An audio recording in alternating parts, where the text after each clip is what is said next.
How have you seen Malik maybe evolve or grow more into a leadership role from March to where we are now? Uh, yeah, I think it's early, but I think Malik's trying. I think we had some really good postseason meetings with him that kind of bled into the early summer. And so, what I would say, I actually met with Malik today, one on one for a while, and just complimented him on his effort. Like if you're going to make some improvements and if you're going to make some changes, the first thing is you have to want to embrace that. And it's one thing to sit around and talk about it. It's a whole other thing to actually try to execute it on a daily basis. But I think he's working on just kind of his maturity in terms of handling success and handling adversity. He's working on trying to be a leader in his own way, and really that all starts with relationships with his teammates. So I think it's very visible that he's a returner. It's very visible that he's been in this program before, and so I'm proud of him. He's had a good first week in terms of just trying some new things. Last year as a new player, as you can imagine, you're just trying to survive. You're taking it all in. This year he seems to be a little bit more confident in himself, not pressing so much on the court and off the court, and he's doing a good job getting to know his teammates early on. Augusto kind of just pointed at you why he came to Oxford, but what's from your perspective that relationship looked like so far to bring here? Yeah, I really like Gusto. He's another one of these guys basketball doesn't define. He's had an amazing early part of his life, being from Brazil, coming to the States, pursuing an education through basketball. So he's somebody I have a lot of respect for. The first conversations we had weren't kind of typical player coach, portal recruiting. We obviously talked about basketball, but we talked about other things. I think he has a chance to be one of the leaders of this team because of his composure. Doesn't seem to get too high or too low. He's earning our trust. At the same time, we're trying to earn his trust as well. But he appears to be a guy that, if he tells you he's going to do something, he's going to try to do it. You can have a grown man conversation with him. Basketball is just really intrigued. He's really a positionless player. He's got size. He can also stretch the floor like Dia and other guys that can shoot the basketball. He brings a confidence about him. We're looking for guys that know how to win. We're looking for guys that have been coached. And Thad Matta at Butler, in my opinion, is one of the best coaches in college basketball, period. I don't have a personal relationship with Coach, but I think there's some respect there. And speaking to him about Gusto, he said some pretty strong statements, that he believed in him as a young player. Gusto had some adversity with some injuries, never was able to play a full season. So we're hoping he can have his most healthy year of basketball. But I think he can really help this team because he can play different positions. He's a mature guy. He's a big part of what we're doing here. Just a week into the summer drills here, just your early thoughts on Corey Chest and what he's going to bring for you. Yeah, I think Corey, two different ways to look at Corey. You look at him as an SEC transfer that had some real moments in the league as a young player, which is really hard to do. Or you can look at the other side of the coin where he's still a young player himself, just a sophomore in the SEC. So there's a role for him. There's some urgency for him to contribute on a daily basis and be a big part of our team this year on the court. But we're also spending a lot of time and effort on player development and developing his game, both physically and mentally, where, we'll see where he ends up. So it's always a good thing to have young talent in your program that can also contribute physically while they're still trying to kind of grow into being a player. Athletic guy. He's got some competitiveness to him. He's a real player development guy. He's got to work on his skill level. And he embraces that. I don't want to speak for him, but one of the decisions I think for him to come here was kind of the vision that we laid out for him, not only day one or season one, but also the future. He's an athletic guy. He's a great teammate. All the guys, myself included, enjoy being around him. But like Zach said, his athleticism is a game changer. He can do some things that other guys can't do. So it's really that, two sides of the coin. What can he do to help us today? And then where could this guy be in the future if he works on his game? You mentioned Gusto having a chance to lead, but could this team have two Brazilian leaders? Was Klafke kind of the expectation for him, or what do you need from Klafke this year? Yeah, there was a lot there. What was the question? Gusto could be a leader. Could Claffey, the other Brazilian, could he do it too? Step into that role kind of more. Yeah, for sure. So, every team has leaders in different ways. I think a lot of times when you think of the leader, you think of Tom Brady or Kobe Bryant. There's no denying that leadership is special. But every guy on the team has to be a leader in his own way. So, first thing that we try to explain to the players, I really believe this, is, there's no leader if there's not followers.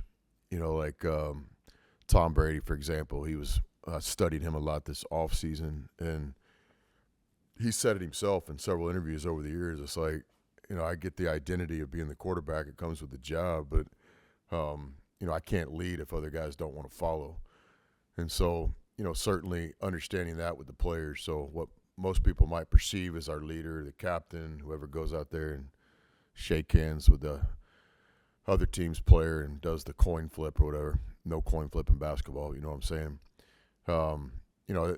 That guy's not a leader unless he has people in the organization that want to follow. So trying to encourage all these guys to pick and choose their moments and lead in certain ways. Gusto has a chance to be a leader because of his experience, his age, his demeanor, his life experiences. He's been through a lot. Klafke has a chance to lead this year. He's one of 3 returners on the team. Or Max was on the team last year, just didn't get to play, but one of 4 guys that wore the jersey last year. Klafke also can really lead through his effort, crowd favorite early on, just with the energy he plays with, and that bleeds into everybody else. So, guys lead in different ways, and then from time to time over the years, you're blessed to have that special guy that wants it all on his shoulders. Too early for us to identify that yet, but what's a given and kind of a non-negotiable is everybody on this team's gonna have to find their ways to lead in certain ways, and everybody's gonna have to be a follower as well. Last week, I think it was confirmed that you guys are hosting Miami for that ACC, SEC. What do you think about drawing them and having them here? Did you guys get that from Swartz, or did you have to read it on the internet? Got it. I think both. Job, Swartz. What color shirt is that, Swartz? It's like a turquoise today. Aqua, turquoise. Yeah. So looking forward to the ACC Challenge. Miami coming to Oxford, home game. That's an important thing for a lot of reasons. We want to try to have quality opponents for the season ticket holders. Coach Lucas, friend of mine, known him since he was a player and competed against him over the years. A lot of respect for him. Most recently, what he did at Duke. And so we know this about Miami. They're going to be talented. They did a really good job in recruiting the spring portal. And then, Jay has a lot of just experience in basketball. His dad, his brother, he's a great player himself. So very similar, I think, to kind of the Louisville game last year. Louisville being a first-year program and stuff. I kind of had a feeling that I felt really strongly about it, that Louisville was going to be a really good opponent, an NCAA tournament team, whereas most people kind of disagree with that. I think the same thing could be said for Miami. I think their coaching staff knows what they're doing. They did a great job assembling talent on the roster, so it'll be a great opportunity game for us. Weekend, so many new guys, you're having to kind of mix in and gel. Do you feel like you're where you'd like to be a week in the summer, whatever your mile marker was in your head? Yeah, a lot of urgency on that. We're just fighting time. Like you just want to have a team meeting and a team exercise. You want to just kind of max the 24 hours every day, but it is the summertime, and a big part of summer is balance. We all know what's coming when the grind starts, so it's kind of a fine line. We want to work really hard during the summer, but we also want to encourage these guys to have some fun. Balance is a big part of our process, whether these players, are in a relationship, or a couple of these guys have dogs, which is a huge commitment. All these guys have a passion off the court. And so, it's kind of a fine line in the summer. We want to work extremely hard, but there's great value in just a natural off day too, where these guys can kind of just on their own terms, spend time with each other. And I think we had a really good first week with guys' willingness to do that. I noticed the simple things, like when we meet as a team, is it always the same guys sitting at the same table, or do we have some variety, some diversity? And and who guys are hanging out with, and we've seen that. And again, I give those 4 returning players a lot of credit for what they're trying to help their teammates get comfortable in Oxford. And I think the new guys are coming in here with a lot of courage. You know, this is not a team where a transfer can just come in and you kind of fit in. You know, this is a team where literally, you know, D and Klafke played minutes last year, and other than that, everybody's new. So, but I know the first week felt good. We had a lot of energy around the program. I think we got better in our 3-team practices. We've got some guys already making some strides in the weight room, trying to take some weight off a few guys, trying to put some weight on a few guys. Academically, we're off to a good start. About half our teams in academic classes this first session of summer. We set the same goal that we've had since 1999. We're trying to make all A's and B's as a program. From time to time, you got to fight for a C. But the effort is, you know, where we have a standard around here. And so week 1 felt good. We've got this week and then next week, then the July 4th, we're going to take a few days off. So we're just fighting time more than anything, you know, just trying to get as much done as we can every day. But again, also letting the guys enjoy Oxford. It's a great college town. It's summertime. We all know what's ahead here in a few months, and so it's a fine line for sure. You mentioned looking at Tom Brady. I guess what made you kind of want to study him a little bit? And I was wondering, have you met him at all? Crossed paths with Tom? I don't think I've met Tom Brady. I might have shook his hand at some event, but I've never met him in terms of quality conversation or anything. But one thing that I've always done is each off season I'll try to study winning. It doesn't always have to happen in the form of basketball. It doesn't always even happen to be athletic minded, but just trying to kind of study successful people and try to kind of learn what they tick, what makes them tick. And so certainly, you know, with Brady, what he did in football kind of speaks for itself. And I think retirement this past year or so, he's been pretty vocal and does an interview from time to time. Also, always really interested in the guy that will really talk and not all the fluff. That's one of the cool things about today's world with some of these podcasts and stuff. It seems like some of these winners, elite people, will talk a little bit more free than you used to back in the day, you know, when you were on the Roy Firestone. Schwartz, do you know who Roy Firestone is? You? I know the name, but I'm not. That's your homework today, Schwartz.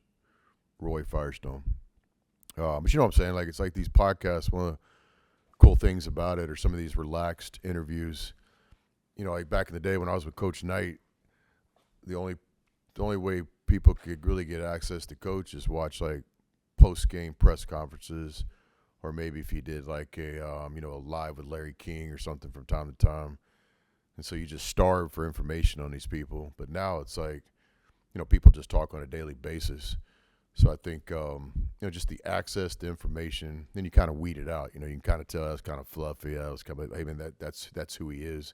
If you listen to a guy long enough and you study about him or her, you can kind of understand what makes him tick. So, you know, with Brady, it's like the ultimate kind of chip on his shoulder.